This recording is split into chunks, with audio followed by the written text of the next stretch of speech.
আমাদের উপকারে আসে, আবার কখন অপকারে আসে। কেন আসে উপকারে? কারণ এই পদ্মা নদীর পানি দিয়ে আমরা অনেক কিছু গোসল করি, কাপড় কাচি, অনেক কিছু করি।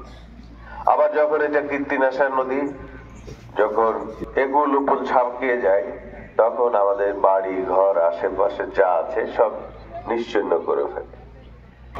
বিদায় আমি আমার নিজের তাগিদে 1988 সালে আমি এখানে এসে হারুবাবুর জরুরি বাড়ি থেকে এই মিয়ার বাড়ি পর্যন্ত আর্মি দিয়ে একটা বাঁধ তৈরি করেছিলাম। কিন্তু এইটুকুই তো গোদাগাড়ি না, গোদাগাড়ি তো অনেক বড়। পরবর্তীকালে ব্যারিস্টার আমিনুল হক 200 কোটি টাকার বাজেট নিয়ে আসে এবং বাঁধের কাজ শুরু করে। কিন্তু বাঁধের কাজ শেষ হওয়ার আগেই উনি প্রয়াত হন। পরবর্তীকালে যিনি জনপ্রতিনিধি আসিটা সরকারকে দিয়ে আপনাদের বাঁধ রক্ষার জন্য যে 200 কোটি টাকা দেওয়া ছিল তা সম্পূর্ণ খরচ করা হয়নি।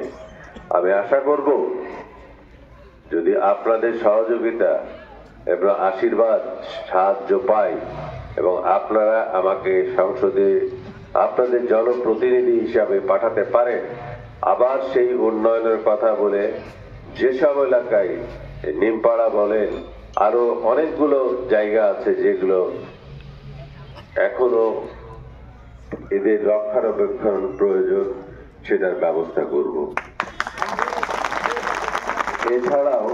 এছাড়াও আমি এখানে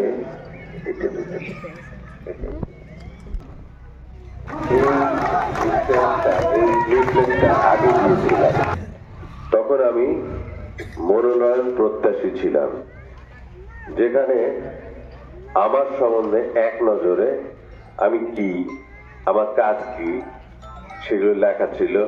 আমার বাবা মা ভাই বোন কে কি করে সব লেখা ছিল। এবং আমাদের বিএনপির যে ইস্তেহার অর্থাৎ ম্যান্ডেট, প্রত্যেকটা জিনিসের তো একটা প্রতিশ্রুতি দিতে হয় কোনো কিছু করার আগে। এই 31 দফা রাষ্ট্র কাঠামোর মেরামতের জন্য 31 দফা দেওয়া হয়েছিল, সেটাই কিন্তু আমাদের এখন বিএনপির ম্যান্ডেট, বিএনপির প্রতিশ্রুতি। অনেকগুলো বাস্তবায়িত হয়েছে, অনেকগুলো বাস্তবায়নের অপেক্ষায় আছে। বাট আমরা আগামী ফেব্রুয়ারিতে ইনশাআল্লাহ যদি সবকিছু ঠিক রাখেন উপরওয়ালা, আমি মনে করি যে আমাদের যদি স্বচ্ছ এবং সুষ্ঠু নির্বাচন হয়, এই নির্বাচন হবে গত 12টা যে সংসদ নির্বাচন হয়েছে তার থেকে ভিন্নতর। এটা হবে অবাধ, সুষ্ঠু, নিরপেক্ষ এবং আমার ভোট আমি যাকে ইচ্ছা তাকে দিব।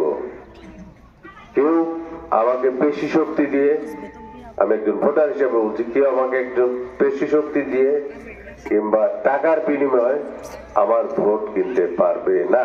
এবং পরে পড়ে শোনানো হবে গোরস্থান, এই আদিবাসী এবং হিন্দুদের জন্য শ্মশান ঘাট, কবরস্থান, স্টেডিয়াম নির্মাণ, শিশু পার্ক নির্মাণ,